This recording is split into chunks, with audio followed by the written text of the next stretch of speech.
Juste pour, je commence par cette diapo qui nous parle un peu de pourquoi on traite, jusqu'à quel point on traite les patients diabétiques.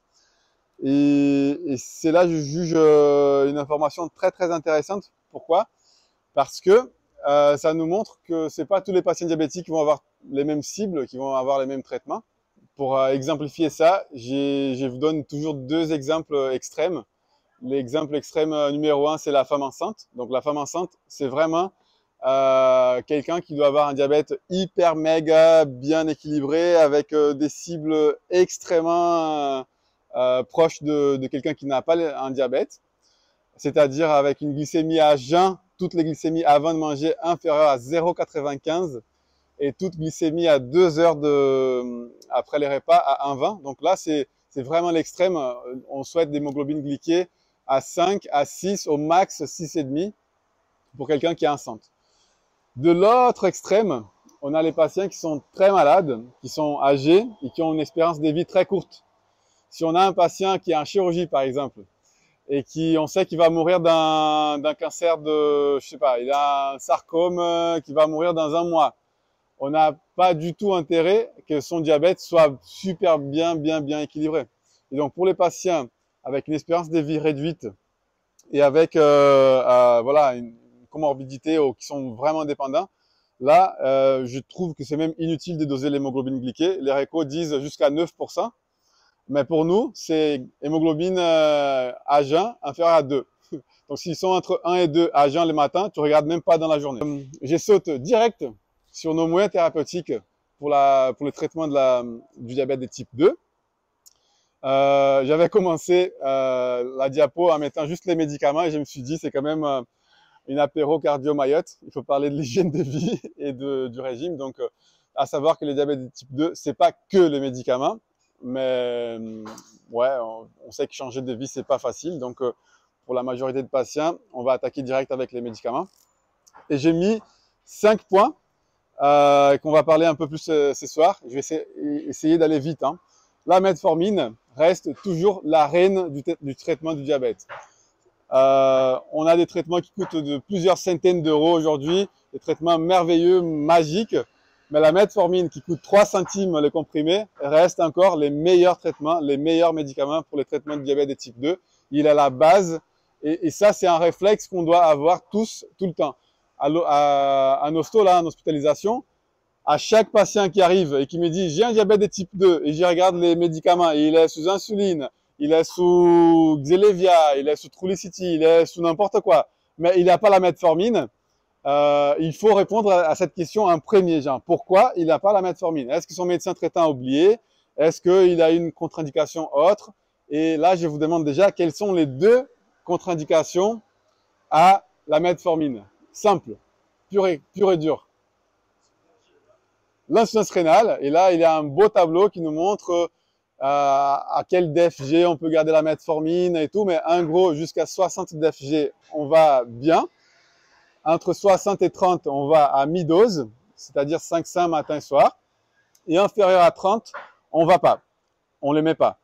Bien sûr, j'ai un patient qui est depuis des années à 32, 33 de DFG, il passe à 29. Est-ce que je suis obligé d'arrêter tout de suite? Probablement pas. Mais voilà, il faut garder cette idée que jusqu'à 30. La metformine, elle est tellement bien qu'on doit la garder jusqu'à la dose. Et ça, j'y rentre déjà dans la deuxième contre-indication. C'est l'intolérance digestive. On doit garder la metformine jusqu'à la dose que les patients tolèrent les plus. Et la tolérance, c'est très important. Quelqu'un a déjà pris la metformine dans la vie. Moi, j'ai jamais pris, mais ça fait mal au bide. Ça donne des troubles de digestion, de diarrhée. Les patients, il n'est pas bien pendant surtout les premières 2 semaines. Donc, c'est à nous, les médecins, de dire, allez, on commence avec la metformine. On va commencer avec une dose plus petite à 105 x 2, 105 x 3. Et après, on va augmenter jusqu'à 2 grammes. Ça, c'est une autre chose, une autre info très pratique pour vous. On ne met pas de 3 grammes de metformine aux gens qui ont moins de 3 chiffres de poids. Ça, c'est écrit nulle part, mais c'est quelque chose de très pratique. Pas de 3 grammes de metformine pour le monsieur qui pèse 45 kg, ça ne sert à rien. Il y a des études qui montrent qu'on augmente juste les effets indésirables au lieu d'augmenter l'effet thérapeutique quand on passe des 2 à 3 grammes de metformine. Je reviens à ce que je disais avant. garder la plus petite dose possible. Si ton patient, on commence avec 1 gramme x 2, il dit « Ah, j'ai la chiasse, ça va pas, j'ai de la diarrhée », bah, on va passer à 500 x 2. Si avec 500 x 2, il dit « Ah, je tolère toujours pas », on va essayer 250 x 2. Un tout petit peu de metformine est toujours mieux que 0 metformine.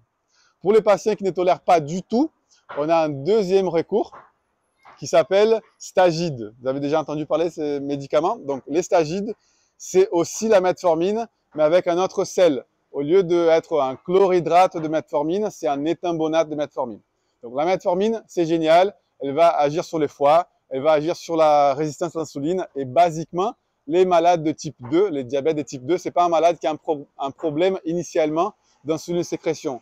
Il a surtout un problème d'insuline résistance au tout début qui va écraser, qui va fatiguer son pancréas. Il va arriver au fin de sa vie avec un diabète de type 2 qui va évoluer vers l'insulino-réquérance parce qu'il a dépensé toute l'insuline qu'il avait dans son pancréas à cause de cette grosse insuline-résistance. Donc, metformine, gardez ça. Pensez à la fonction rénale, pensez toujours à l'intolérance digestive et pensez toujours à la garder. Et si les patients ne l'ont pas, il faut la mettre. Question qu'on a toujours à l'hosto, je ne sais pas si vous avez déjà eu des patients comme ça. Ah, ma patiente, elle était très bien, elle avait une bonne fonction rénale, mais elle a fait une gastro énorme et elle a fait une grosse insuffisance rénale et elle passe en réanimation avec une acidose lactique à la metformine. Ça, on voit tout le temps. Même cette semaine, j'ai eu un très bon réanimateur qui m'appelle et pour dire « Breno, vous remettez la metformine aux gens qui machin ?» C'est un voisin à moi, si vous les connaissez. Et il dit... Et je dis, bien sûr, une fois que la fonction rénale est à nouveau normale, on peut reprendre la metformine. Et c'est l'éducation du patient qui est important. C'est de lui dire, voilà, vous avez la metformine. Si aujourd'hui vous faites de la diarrhée de nouveau, arrêtez la metformine parce que vous êtes à risque de faire un nouveau épisode d'insuffisance rénale et un nouveau épisode d'acidose lactique suite à l'insuffisance rénale. Yes. Après la metformine, après la reine, j'aime bien penser qu'il existe deux types de médicaments qui sont insulinosécréteurs. C'est-à-dire, ils vont pousser les pancréas à produire de l'insuline. J'ai dit qu'il y a les insulinosécréteurs qui sont intelligents et j'ai dit aussi qu'il y a les insulinosécréteurs qui ne sont pas intelligents. Pourquoi? Je commence d'abord par les non intelligents. Un insulinosécréteur non intelligent, c'est un médicament qui va faire éclater les petites vésicules dans les cellules bêta du pancréas et ça va libérer de l'insuline automatique. Peu importe ce qu'on fasse, ça va produire de l'insuline. Donc, on prend les plus vieux du monde, là, les Downhill. On a du Downhill, les patients, il prend, il va sécréter de l'insuline et peu importe son état physiologique. La même chose pour les plus modernes, la répaglinide, les Novonorm. On aime bien les Novonorm parce que ça va très bien pour les patients sous un rénal terminal. Mais c'est un insuline sécréteur bête. Tu le donnes, les patients sécrètent. S'il y a un repas derrière, tout va bien. S'il n'a pas un repas derrière, ou que le repas est petit, ou que la dose n'est pas adaptée, on est à risque d'hypoglycémie. Et les hypoglycémies ne sont pas bonnes. Donc, c'est pour cela que ces deux insulinosécréteurs sont non intelligents parce que ça sécrète peu importe ce qui se passe. Après, on a d'autres insulinosécréteurs qui sont intelligents. Et ça, c'est la famille IBPP4 qui est représentée par les Xelevia, Januvia, Galvus. Et on a toute la grosse famille des analogues du récepteur du GLP-1, qui c'est les Victoza, les Trulicity et l'Ozempic. Quelle est la différence? Il y a deux grosses différences entre les deux. Les deux agissent d'abord sur le même axe. C'est l'axe des incrétines. Et l'axe des incrétines, en fait, c'est les GLP-1, c'est une hormone qu'on sécrète normalement par l'intestin grêle au moment d'un repas. Et ces GLP-1, il va avoir 4 fonctions d'abord. Une, il va stimuler les pancréas à la sécrétion d'insuline par augmentation et recrutement de nouvelles cellules bêta. Il va agir sur les ralentissements gastriques pour que l'estomac il se vide plus doucement, pour que ça ne fasse pas de pic d'hyperglycémie. Il va avoir un effet sur les foies, sur la néoglycogénèse. Et il va avoir un quatrième effet, et ça plutôt pour le GLP-1 que pour le DP4, sur les cerveaux, pour diminuer l'appétit, en fait, pour la satiété. C'est pour cela que les GLP-1 sont des médicaments qui sont utilisés aujourd'hui même chez les obèses non diabétiques. D'accord? Donc, tout ça pour dire que ces deux médicaments, ils vont faire sécréter l'insuline, mais toujours au moment d'un repas. C'est-à-dire qu'on peut bourrer notre patient de Trulicity et ne va pas faire d'hypoglycémie. On peut donner du Xelevia, du sitagliptine, de Galvus à nos patients et normalement, ils ne vont pas faire d'hypoglycémie. Donc, c'est des insulinosécréteurs intelligents parce qu'ils ne donnent pas d'hypoglycémie. Quelle est la grosse différence entre les deux catégories? Si les deux agissent sur les mêmes axes, en fait, qu'est-ce que c'est les IDPP4? L'enzyme DPP4, c'est l'enzyme qui va casser les GLP1 endogènes. Donc, quand on inhibe le DPP4, voilà, inhibiteur de DPP4, on va favoriser l'accumulation de GLP1 parce qu'on va moins les casser. Et les analogues du GLP1, c'est du GLP1 artificiel qu'on peut bourrer les patients avec. Donc, dans les deux sens, ça fait augmenter les niveaux de GLP1 dans les patients. D'accord? Et donc, les deux différences, c'est que les GLP1, c'est injectable et les DP4, c'est des comprimés. Et la deuxième différence, c'est la puissance. Donc, ils sont là, tout le monde arrive, caribou. Donc, la deuxième différence, c'est surtout que, en termes de puissance, on peut dire aujourd'hui que les GLP1, ils ont à peu près 50 à 100 fois plus de puissance par rapport à la sitagliptine et aux IDP4. Pour finir, il y a une toute nouvelle, il y a d'autres molécules, hein, mais elles sont toutes tombées dans les recommandations. Donc pour finir, la dernière catégorie qui a révolutionné la prise en charge du diabète récemment, c'est les glyphosines. Donc les Jardiance, les Forxiga, et j'ai mis dans les parenthèses les Xigduo, parce que c'était rigolo. Aujourd'hui, une interne de notre service, elle est venue me dire « Breno, tu nous dis tout le temps que les patients ils doivent avoir la metformine, parce que la metformine, c'est la base du traitement du diabète. Regarde, ça c'est un patient qui tu suis, il a ce Trulicity et ce Xigduo. Elle est où ta metformine ?» Et j'ai dit « Va regarder sur le Vidal, qu'est-ce que c'est les Xigduo ?» Et donc les Xigduo, c'est la metformine avec la dapagliflozine. Donc c'était rigolo, c'était aujourd'hui même. Donc là, on a fait un peu le tour des 1, 2, 3, 4, 5, 6, des 6 classes thérapeutiques qu'on utilise aujourd'hui. C'est les classes que vous allez trouver sur les protocoles que Marion vous a envoyés. Retenez bien ça, hein. La metformine, c'est comme du beurre, c'est la base. Ça va donner la première couche du traitement du diabète. Après, si on a besoin d'insulinosécrétion, on va aller vers les insulinosécréteurs plutôt intelligents. Donc aujourd'hui, on va favoriser toujours soit le DPP4, soit GLP1. On va toujours bénéficier ou utiliser aussi les Forxiga et les Jardiance, les glyphosines. Et donc, je vous donne juste quelques exemples et après c'est ouvert, hein, vous pouvez poser des questions. Par exemple, si on a un patient aujourd'hui qui est bien équilibré sous metformine seule, avec la metformine, voilà, ça c'est les débuts de l'arbre décisionnel. On a un patient qui commence toujours avec la bithérapie doit commencer pour un patient lambda normal. On a les choix libres entre quatre options. Donc la première, c'est les IDP4. Quelle est la bithérapie la plus prescrite par toute médecin généraliste de la France? Qui c'est? C'est les Genumet. Genumet, c'est la bithérapie plus simple. Beaucoup de généralistes prescrivent ça. Après, on peut choisir également une bithérapie avec les IS-GLT2. C'est les Forxiga, les Jardiance. Aujourd'hui, on a les Xigduo qui fait les deux. Ou si on veut de la puissance, parce qu'avec les GLP1, on a une puissance de traitement beaucoup plus importante, sans faire d'hypo, et surtout si ton patient il est en surpoids et en obésité, ça va être très bénéfique pour lui, l'introduction d'un analogue du récepteur du GLP1. J'ai pas mal de patients qui paniquent quand on leur dit qu'on va leur donner une piqûre, même si les GLP1 aujourd'hui, ils sont 1 fois par semaine. Ils paniquent quand on dit on va te mettre les Trulicity et c'est une piqûre par semaine. Donc j'ai plein de patients qui n'acceptent pas les GLP1 en première intention. Donc quand ils sont déjà en bithérapie avec DP4 et qu'on a un échec, on passe à la trithérapie avec ces 3 ensemble. D'accord? Vous allez me dire, mais Breno, il y a un petit 4e carré là, c'est les sulfamides. Donc les sulfamides, elles ne sont pas encore tombées des récos, mais comme vous pouvez voir, leur indication, elle est beaucoup plus petite. On va pas favoriser des médicaments qui peuvent donner des hypos et des effets indésirables secondaires qu'on veut pas. Donc, pour la bithérapie initiale, si on a des patients un peu plus ciblés, par exemple, on a des patients qui sont malades rénales chroniques, on va privilégier les IS-GLT2, les Jardiance, les Forxiga, au GLP1, comme quoi, si on a besoin de plus de puissance, on va aller vers les GLP1.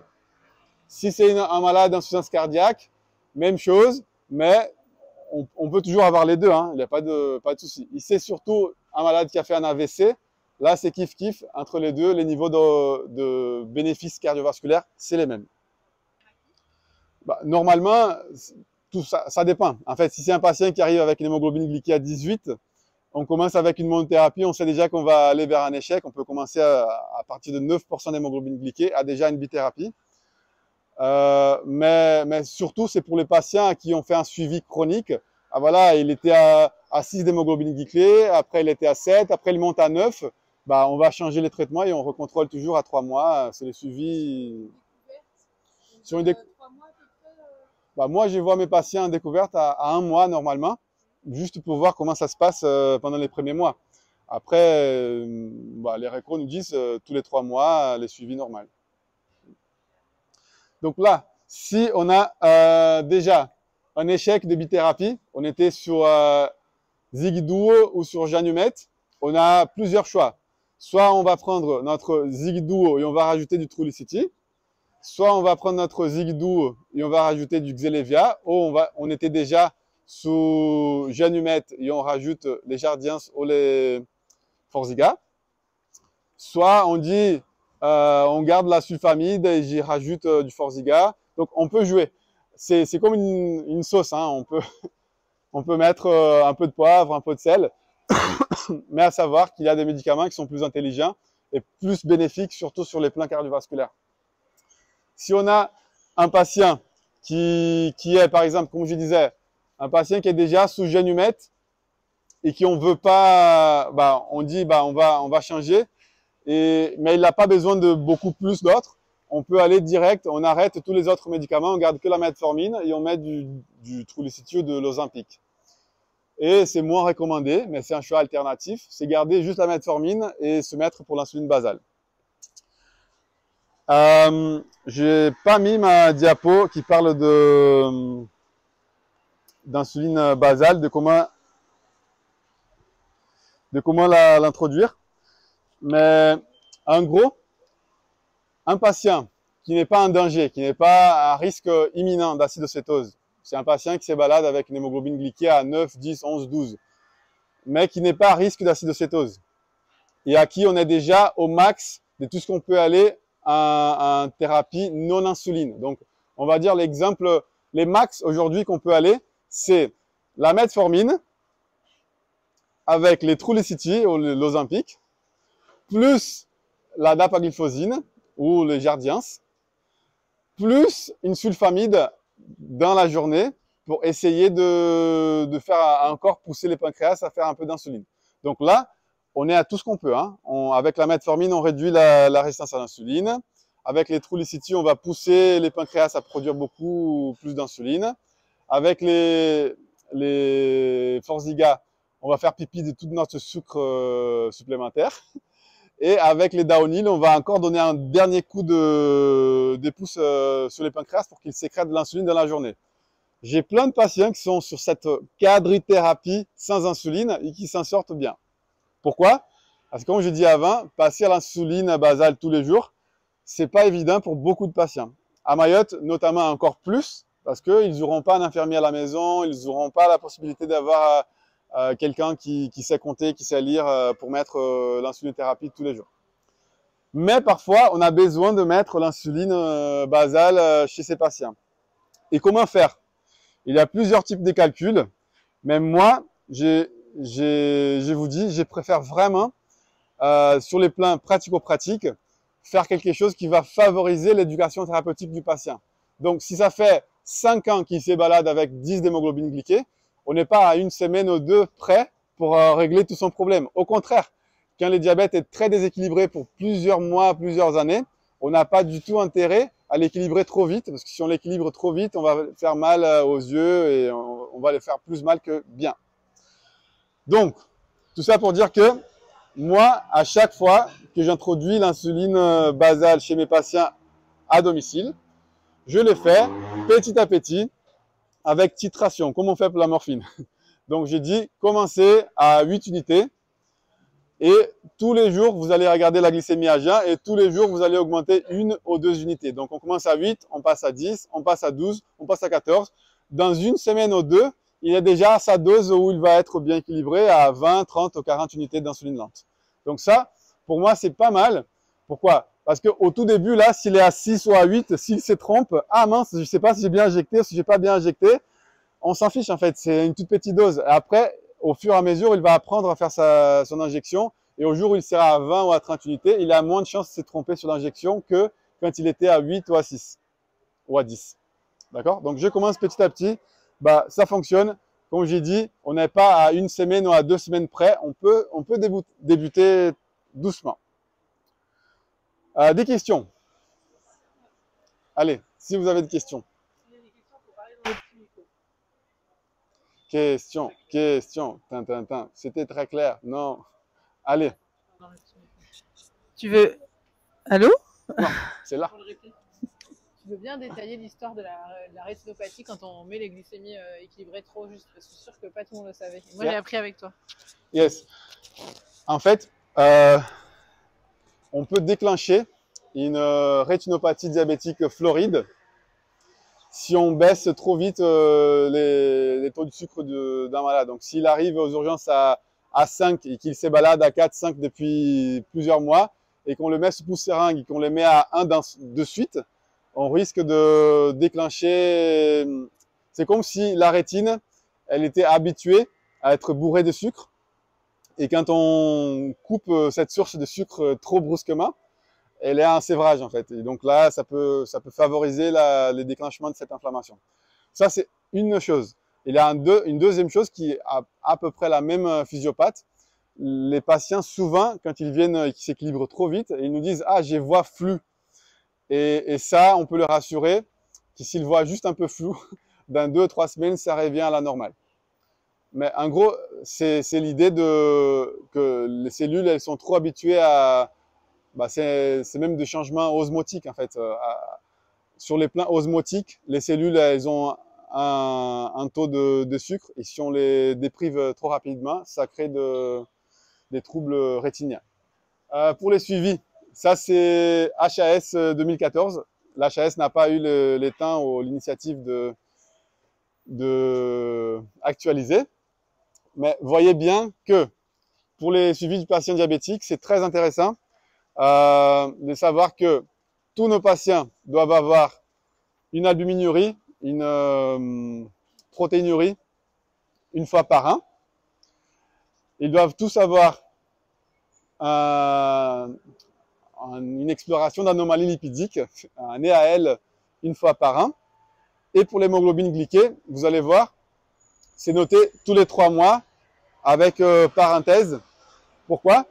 Parce que si le patient est bien équilibré, on peut passer à tous les 6 mois. Donc pendant qu'il n'est pas équilibré, c'est recommandé des hémoglobines glyquées tous les 3 mois. Une fois qu'on a 2 hémoglobines glyquées de suite qui sont bien équilibrées, c'est tous les 6 mois. Et ce qui va adorer Marion, c'est que l'HAS dit que les recours aux spécialistes selon besoin, donc pas systématiquement, au cardiologue. Donc, on va voir un cardiologue, pas de façon systématique si on est diabétique. Ça, c'est un peu un mythe. Hein. On a les mythes que si on est diabétique, on est obligé de voir les cardiologues. Mais c'est selon besoin. Donc, si maladie coronarienne, si symptômes, signes cliniques, si absence, voilà. Si risque cardiovasculaire élevé, si exercice physique d'intensité élevée, si HTA non contrôlé. Les néphrologues, surtout pour les suivis, une fois que la maladie rénale va s'installer. Et voilà. Donc, les seuls 2 spécialistes qui ont un suivi systématisé, c'est un dentiste et un ophtalmo. Donc, un fin d'œil tous les ans et voir les dentistes tous les ans. C'est ce que nous, on ne fait pas. Parce qu'on n'a pas. Mais bon. Ah ouais, donc je veux juste vous montrer quelque chose de très intéressant. Là, c'est bon, hein? Je peux parler direct sans ça. Ça, est-ce que vous savez ce que c'est un freestyle? Vous avez déjà entendu? C'est rigolo parce qu'on a des chirurgiens parmi nous, donc c'est toujours bien de poser ces questions. Donc ça c'est un freestyle. Et les freestyles, c'est un lecteur de glycémie continue. Il y a plusieurs spécificités et qui c'est très intéressant de savoir. Donc les glycémies, les mesures d'une glycémie, elles peuvent varier selon la méthode qu'on utilise.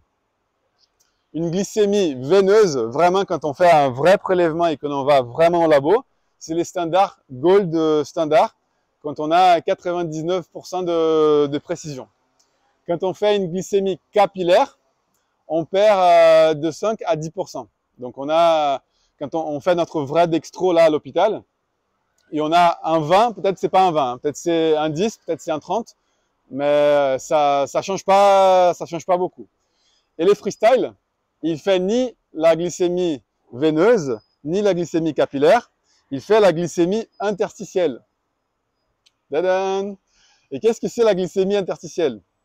En fait, dans les freestyles, je peux passer là si vous voulez regarder un peu plus près.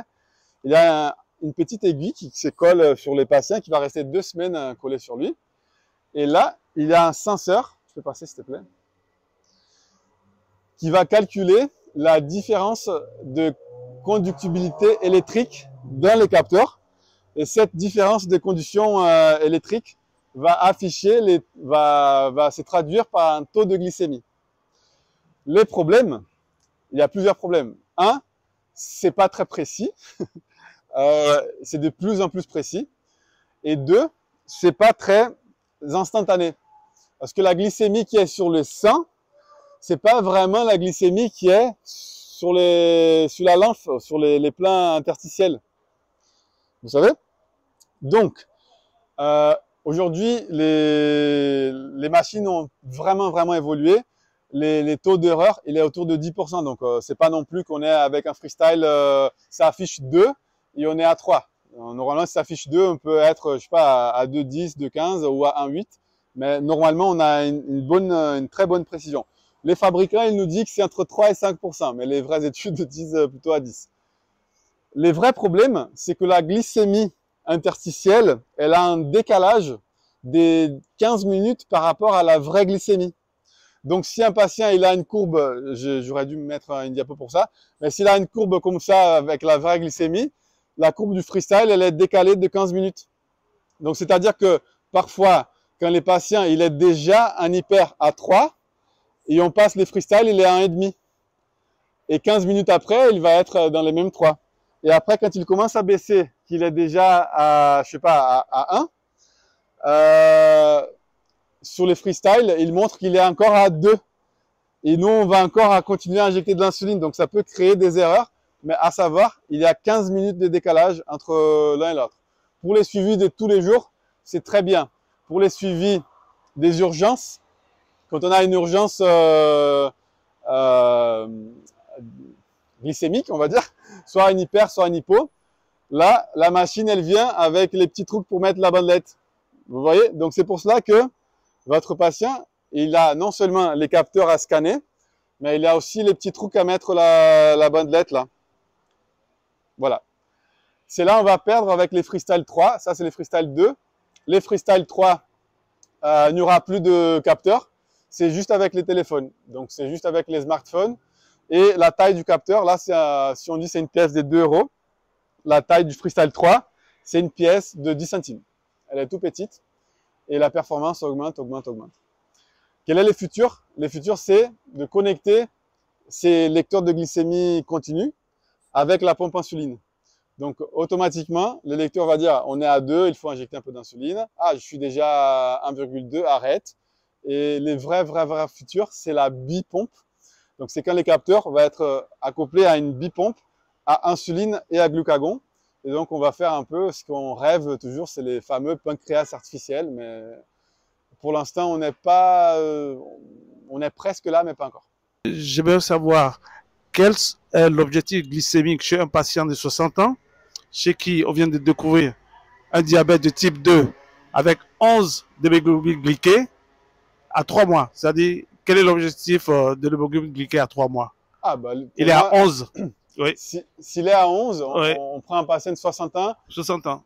Est-ce qu'il a une espérance de vie bonne? Ah oui, il est en pleine forme. Il est en forme. Oui, il est en pleine forme. Voilà. Donc, à 3 mois, il doit être inférieur à 7. D'accord. Donc, tout patient avec une espérance de vie supérieure à 5 ans, les cibles, c'est moins de 7. Là, ça, c'est des cibles encore un peu anciens. Pour les jeunes en bonne santé, les cibles, c'est 6,5. 6,5. D'accord. Voilà. Bah, moi, je dirais qu'un patient doit avoir un diabéto, surtout si on a un doute sur l'étiologie. Ici, à Mayotte, on en a beaucoup. Hein, genre, ils ont 25 ans, et il y a la tronche d'un diabète de type 1, mais quand même, ils s'en sortent avec la metformine.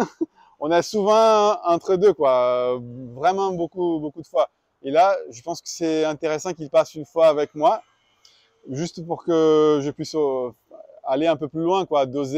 Bien doser un peptide C, bien faire un scanner du pancréas, bien, genre, faire un peu un bilan étiologique pour ne pas... Bon, ce que j'ai craint, vraiment, c'est de mettre de jeunes patients de 20 ans sous basal bolus pour toute la vie, quand à la fin, c'était un diabète de type 2 et on s'est trompé. Et là, l'insuline, c'est pro-oncogène, prendre de poids, comment on dit ça, un médico-français, pro-obésité, je sais pas. Et donc, du coup, le diabète type 2, il y a un âge minimum où on est censé être, pas avoir de diabète de type 2 ou pas spécialement? Non, c'est statistiquement, on dit qu'à 20-45 ans, c'est un peu improbable. Et c'est là où on tranche jusqu'à où on fait ou on fait pas de bilan de diabète de type 1. La même chose, le diabète de type 1, c'est une maladie des jeunes, des jeunes enfants. Quand on a un diabète de type 1 qui découvre à 20 ans, c'est déjà un peu atypique. À 25, c'est encore moins. À 30, à 40. Et donc, les diabètes de type 1 vieux, il y a un nom spécifique qui s'appelle LADA. C'est les diabètes LADA, c'est les type 1 d'évolution lente à l'âge adulte. Et beaucoup de LADA vont s'en sortir avec une basale et des ADO. Parce qu'ils ont les anticorps, ils ont une agression sur le pancréas, mais c'est pas une agression qui ravage toute la fonction pancréatique. Et donc, ils gardent encore un peu de sécrétion. Les peptides C restent encore un peu positifs. Et voilà. Donc, ça, c'est une info utile. J'ai une minute. Pour les diabètes de type 1, c'est hyper intéressant. Les anticorps qu'on demandait restent toujours les mêmes, mais on a des nouveautés et il y en a d'autres qu'on a abandonnées. Donc aujourd'hui, bilan de type 1, on fait les anti-GAD. Les GAD, c'est encore les plus importants. Hein. Si tu as les GAD en métropole, on doit doser que les GAD en première intention. Et s'ils sont négatifs et qu'on croit vraiment un type 1, on devrait doser les autres. Ici, ça prend trop de temps pour que le résultat parte, machin, donc on dose tout d'un coup. Mais c'est tout d'un coup, c'est que trois anticorps aujourd'hui. C'est les anti-GAD, les anti-IA2 et les anti-ZNT8. La nouveauté, c'est les récepteurs du zinc, c'est les ZNT8. Les îlots de Langerhans, on dose plus parce que ils sont pas très sensibles.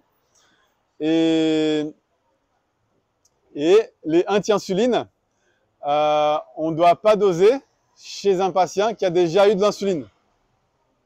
Donc, si on a un patient qui arrive, il dit « Ah, il a des anti-insulines positives, mais il était déjà sous insuline depuis 3 mois à la maison. » Ça risque de devenir positif et c'est juste une réaction à l'insuline qu'il a reçue. Donc, les anti-insulines, c'est réservé aux jeunes enfants vierges de traitement. D'accord? Donc, en gros, pour les adultes, c'est GAD, IA2, ZNT8. C'est que ces trois. Ici, on veut savoir si son pancréas fonctionne encore. Genre, souvent, on a de type 2 qui arrivent au bout de course. Moi, j'aime bien penser que les pancréas, c'est comme une gun, c'est comme une arme qui a un certain numéro, un certain nombre de balles à tirer. S'il a tiré toutes ses balles pendant sa jeunesse parce qu'il avait une grosse résistance à l'insuline, il va vider son cartouche à 45 ans il va avoir besoin d'aide, d'insuline basale et d'autres choses pour s'en sortir après. Donc c'est vraiment une question de capacité de production d'insuline, devant un corps qui résiste à l'insuline. Donc voilà. Les freestyles, c'est un plein changement. Aujourd'hui, si on veut un freestyle à un patient, il faut qu'il soit à multipiqûres. C'est-à-dire, il faut une basale et il faut une rapide. Ça passe à partir de 3 piqûres par jour. Donc, si il a de la Lantus et il a une mixte le matin et une mixte le soir, ça passe déjà. Idéalement, il faut une basale bolus vraie, hein, une lente et 3 rapides à chaque repas. Mais c'est un 30 changé. Là, ça, au congrès des diabétos en février, ils ont dit que cette année, ça allait être libéré pour les patients qui sont type 2 sous lente. Donc, il n'y a plus besoin de multi-injection. Donc, un patient sous lente, il y a déjà l'intérêt d'un lecteur de glycémie en continu. Ah, question importante. J'ai eu ça encore cette semaine. Est-ce qu'il faut un endocrinologue pour prescrire un freestyle? La réponse est, je ne sais pas. Je pense que la première prescription, il y a un moment, c'était indiqué que ça soit un endocrinologue. Mais même moi, je suis pas endocrinologue, je suis généraliste. Et j'ai jamais eu de patient à qui on a mis un freestyle et que la pharmacie a dit « Ah, mais non, vous n'êtes pas endocrinologue. Hein. » Donc, et la Sécu à Mayotte, même pour les patients qui sont juste sur mono-injection, ça passe aussi pour l'instant. J'ai une question. Est-ce que vous pouvez nous donner la place de l'intelligence artificielle dans le futur pour la gestion de tout ce qui est pompe? Ouais. Bah, vous avez dit tout, hein, c'est les futurs de futurs. Là, dans les derniers congrès de diabétos, ils parlaient que de ça. C'est la moitié du congrès, c'est on a des nouveaux algorithmes qui montrent que si tu fais ceci, cela, la pompe, elle capte les capteurs. Donc, les freestyles, c'est celui qu'on connaît les plus. Mais pour les gens qui sont sous pompe, il y a d'autres capteurs beaucoup plus poussés, beaucoup plus chers. Les Dexcom, je sais pas quoi. Il y a d'autres lecteurs de glycémie en continu qui sont plus poussés, ils sont mieux, ils sont plus chers. Et aujourd'hui, ils sont juste en train de travailler sur l'algorithme parce que on sait très bien que les problèmes d'aujourd'hui des pompes, c'est les hypos. Les patients, il a pris un coup de coca, genre les coca là, on a pris un coup de coca, ça fait un pic d'hyperglycémie, la pompe elle capte, ah, il a fait un pic, sur ce pic, je dois injecter beaucoup d'insuline, sauf que c'est du sucre ultra rapide, donc une fois qu'il est rentré, vite fait les métaboliser, mais les coups d'insuline qui est déjà parti, et le patient il va se trouver à 0,3 une heure après. Ça, on voit même physiologiquement, hein, chez nous, on peut faire des hypos post-pic hyperglycémique chez les patients non diabétiques. Mais chez les diabétiques qui n'ont pas la bonne régulation avec les glucagons, c'est hyper grave. C'est pour cela que les futurs du futur, c'est les bons algorithmes très modernes de l'intelligence artificielle avec une bipompe. C'est une pompe à insuline et à glucagon. Bah, je me permets, hein. Il y a un truc hyper intéressant qui s'appelle Baqsimi. Vous avez déjà entendu ces médicaments? Tout patient qui est sous insuline, je pense qu'il n'a pas besoin d'un basal bolus, juste une insuline. Il a le droit d'avoir du glucagon nasal à domicile.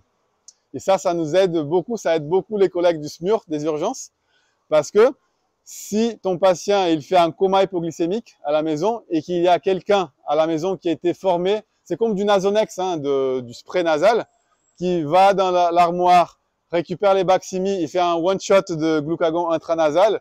Les temps que les SMUR arrivent, les patients sont déjà éveillés. Parce qu'il n'y a pas besoin de faire intramusculaire, machin, cherche la seringue, tada. Donc c'est remboursé par la Sécu à 5% s'ils ont ALD. C'est Baqsimi, spray nasal, c'est glucagon, spray nasal. C'est vraiment cool. Il y a des gens qui exagèrent, hein, mais j'ai eu des endocs de la Réunion qui me disent que médico-légalement, ne pas prescrire un Baqsimi à un patient qui est sous insuline peut être considéré une erreur. Parce que c'est très bien.